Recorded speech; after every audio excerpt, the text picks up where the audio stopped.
So Jonas, we'll come back to you in a bit, but I want to go to Jay now.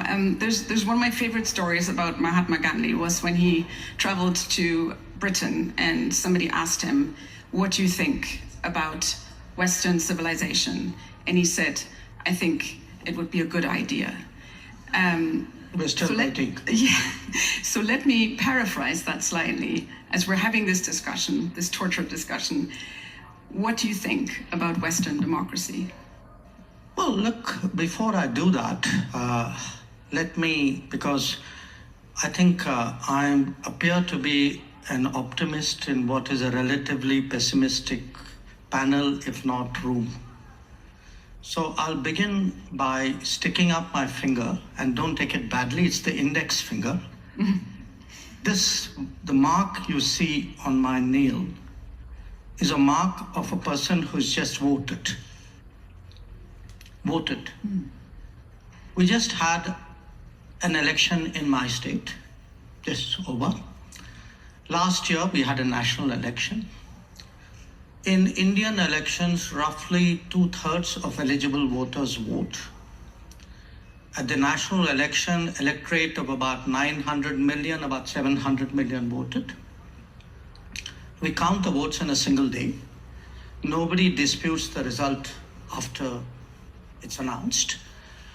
And if you look, and by the way, from the time we started voting in the modern era, 20% people more vote today than they did decades ago. So the first message that somehow democracy is in trouble globally, worldwide, I'm sorry, I have to differ with it. I mean, right now, we are living well, we are voting well, we are optimistic about the direction of our democracy, and for us, democracy is actually delivered. Senator, you said that, democracy doesn't put food on your table. Actually, in my part of the world, it does, because it actually, today, because we are a democratic society, we give nutrition support, food support to 800 million people. And for whom that is a matter, of how healthy they are and how full their stomachs are.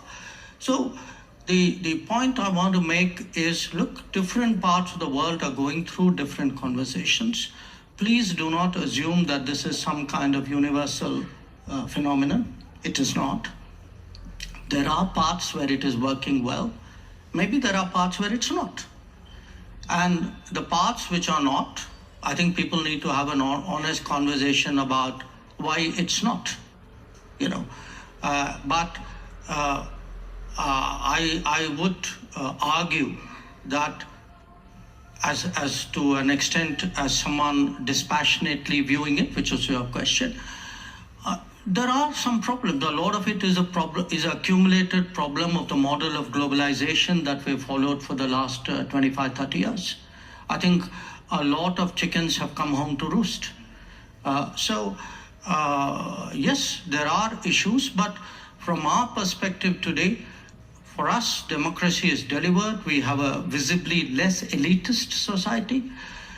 We have one where the public has faith in the political process, where actually every election, in a way, has been a kind of a verdict on the quality of governance.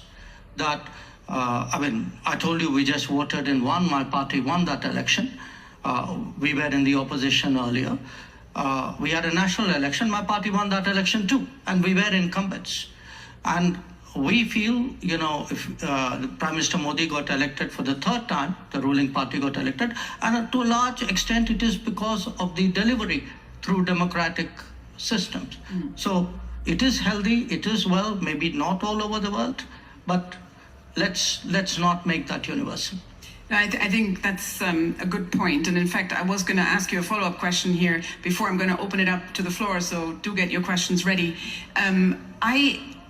Because we in the West, for lack of a better term, in Europe and the United States, I think we tend to sort of preoccupy ourselves with ourselves a lot, especially these days.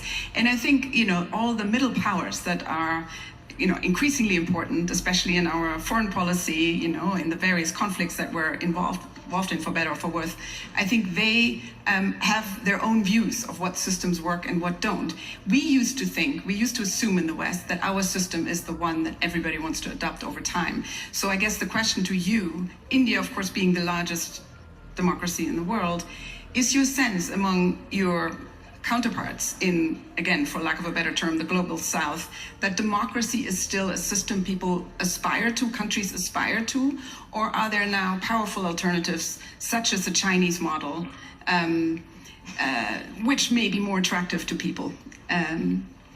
Well, look, to an extent, all big countries are unique to an extent, but we would certainly hope, to the extent we think of democracy as a universal aspiration, ideally a reality, but at least an aspiration. It is in large part because India chose a democratic model after independence. And it chose a democratic model because we had fundamentally a consultative, pluralistic society. Now, there was a time, and I have to say this in all honesty, where West treated democracy as a Western characteristic and was busy encouraging non-democratic forces in the global South. It still does. In many cases, I can point to some very recent ones, where actually everything that you say you value at home, you don't practice abroad.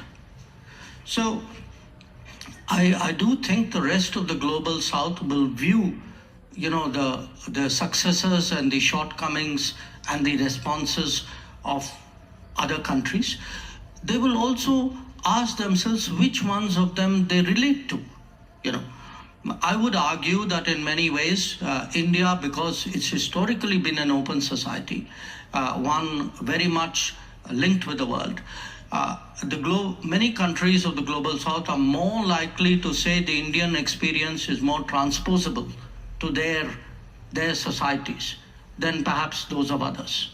So I do think in our progress as a democracy, the fact that, for all the challenges that we've had, even at a low income, we have stayed true to the democratic model, which is almost, if you look at our part of the world, we're pretty much the only country that has done that. So I think it's something the West should look at, because if you do want democracy eventually to prevail, it's important the West also embraces successful models outside the West. Jay. Can I make two quick comments here? One, look, I would challenge the equation of, liberalism in a kind of an international way with democracy. I do think different societies have their own cultures, their own values, their own ways of doing things. And the idea that there is some kind of one truth and one judgment and one norm, and that should be preached, propagated, evaluated, and judged. I think that is one of the big issues we're having today in politics.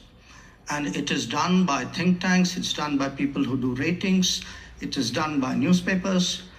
So I think there is a reaction in many parts of the world to self-appointed custodians, people who've never fought an election, who are nothing to do with democracy, actually telling the rest of the world what is right and what is wrong in democracy. And I think it is, to me, inevitable that it will be challenged. My second issue, is, look, every country has its mainstream politics. It has its outliers. Okay. If I were to look, for example, at how much Europeans, Westerners reach out to outliers in those societies. If I were to look at what do Western ambassadors do in India, if my ambassadors did a fraction of that, you would all be up in arms. So I think there are double standards here.